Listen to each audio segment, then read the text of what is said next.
our recommendation that we proceed and officially adopt whatever the rollback rate calculates out to be when we receive the final tax digest. And we estimate that to be below 10 mils, but we estimate it to be going down. Excuse me. Yes, sir. If I'm not mistaken, it's 7. I believe so. I do have a chart that will come up here in just a minute. So then we can actually look there, and we don't have to do that from, my memory may not be that well, so we can actually look up. But we should receive final numbers from the assessor's office by September the 1st. And normally, the assessors, they're submitting the digest. The board and the county are submitting the digest to the state by September 1st. But due to the countywide reassessment, they're requesting a 30-day extension. So they'll give us their final numbers by September 1st. I will present at our regular board meeting on September the 8th our tentative millage rate for approval and approval to advertise our 5-year history of levy in the news and server. And then we will then have a call meeting either September 22nd, 23rd, or 26th to set our millage rate so that the county can then set their millage rate and everything can be submitted to the state by October 1st. So here is the table with all of the millage rates.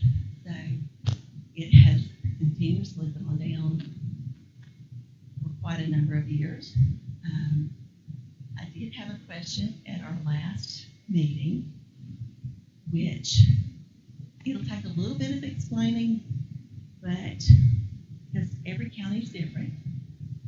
But if you start ranking number 1 as the lowest millage rate, there are 2 city districts that are low. There are 8 counties that have local option sales tax, where they receive not only their 1% for their SPLOST, but they receive 1% for their general fund.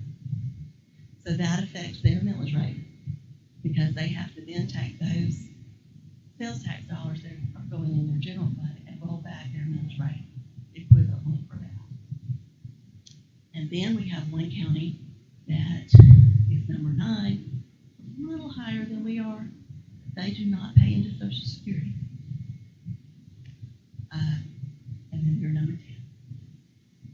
So they are the lowest school district that pays into Social Security, as long as you take into consideration those that have the other local option sales tax or the city. Thank you. That's nice to know.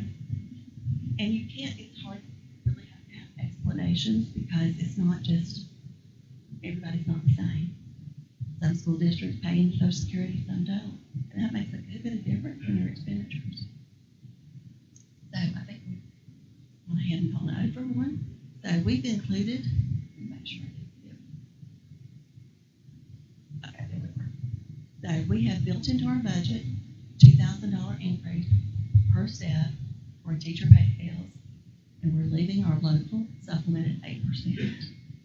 We've built into our budget a 2% increase for classified employees, and we've also increased the electricity and propane cost because from FY21 to 22, we've had an increase of 18%, so we're increasing that about 25%. We've also budgeted an increase of about 12.5% gas and diesel, as we do know how much those are changing. And we have included in our general fund budget and all our salary and benefit numbers for FY23 the money to continue to fund a portion of each employee's single health care coverage at $76.58 per month, and single dental at $27.73 per month. That's $918.96 per year for health care and $332.76 per year for dental. So we have board-funded insurance benefit worth $1,251.72 per employee per year and benefit for working for the Fannin County School System. I have not heard if these numbers will increase, but if they do increase, it would be our plan to continue to fund it at that rate. And the total cost, just as an example, for 447 positions collections. We've got 411,000 for healthcare, 129,000.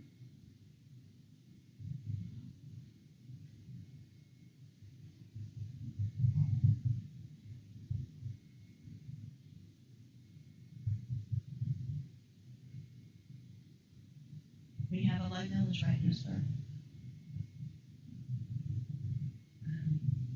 So here you see our TRS rates for 2023. They're at 19.98%, and employees pay 50%. So that includes our general fund. We can move to our special revenue budget. So the special revenues are funds used to account for and report proceeds of specific revenue sources that are restricted or committed to expenditures for specified purposes other than debt, service, or capital project. So the term proceeds of specific revenue sources establishes that one or more specific restricted or committed revenues should be a foundation for the special revenue fund.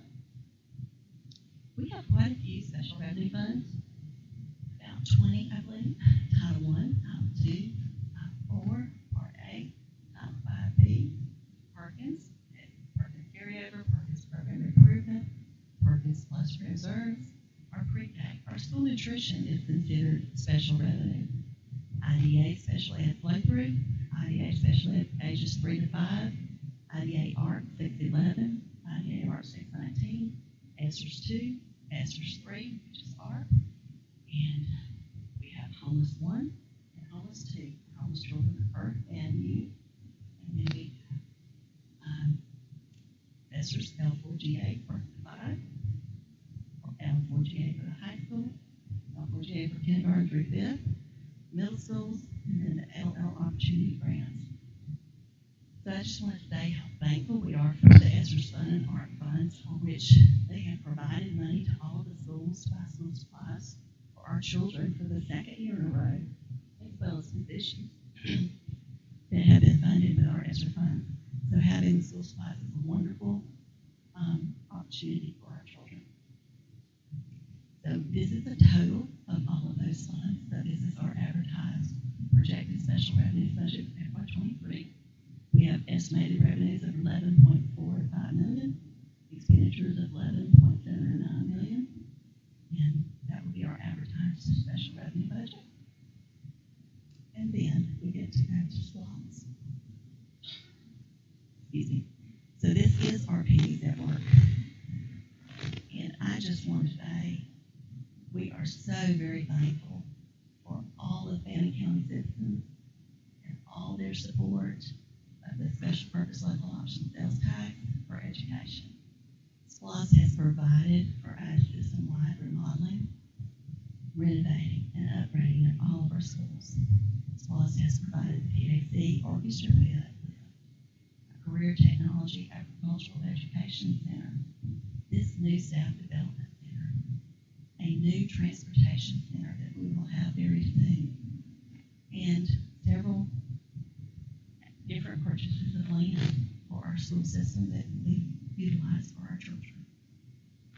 SPLOS also provides buses, textbooks, telephone and communication system technology, vehicles, safety and security equipment, upgrades to print and electronic media collection, and replacement of nutritional equipment. So there's a large list of things that our SPLOS provides. And here I have for you a quick view from 2013 through 2022 of our SPLOS revenues by physical year. So that's July 1st through June 30th. So those aren't calendar years, but fiscal years. And you can see the historical growth rate that we have had over the years. And if you look at FY22, that includes projection for the month of June. We have it collected June yet of $647,372.25, which we know most of our projects our collections each month is larger than that. And then you can look and see that our last 12-month average is $788,636. So based on our 12-month average of $788,636, we will finish our SPLOS 5 collections by December 2024, which will be 5 quarters earlier than what was projected.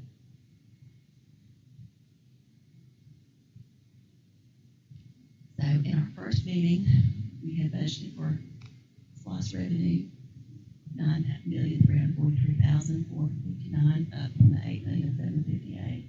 But now I've changed it to the next projection of $9,463,632 for our SLOSS revenue. And for what we have budgeted to expenditure in our SLOSS budget is transportation, $234,324. That is what is not covered by the state funds for buses. Curriculum, $225,000. Media, $50,000. Technology, $800,000. STEAM, $50,000. Photocopies, $49,000. Facilities, property, is $4,696,235. School nutrition, $100,000.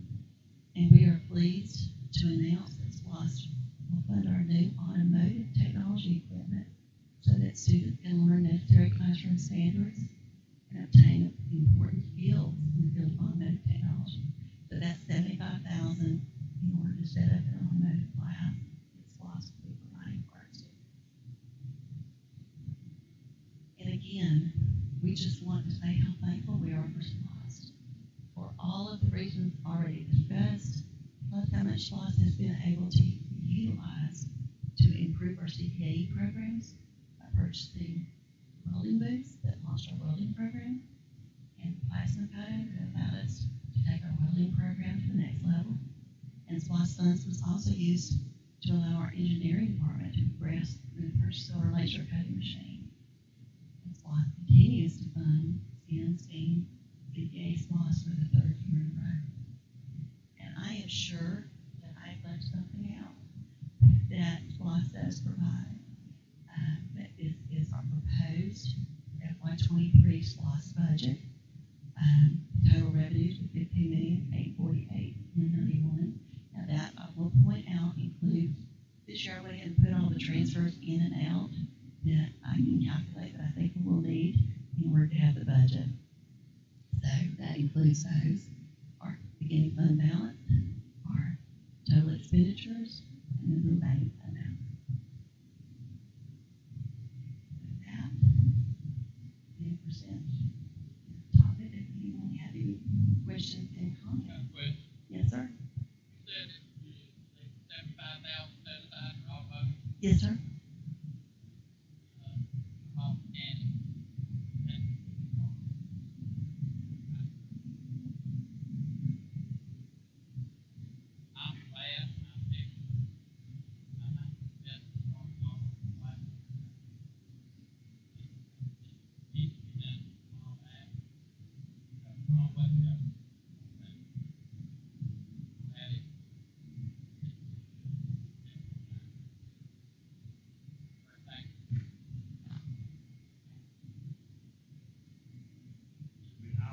Compliment our Chamber of Commerce. They're back.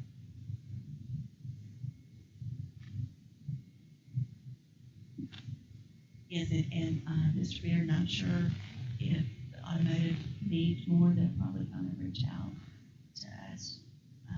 Those are estimates that were given for that. But then we have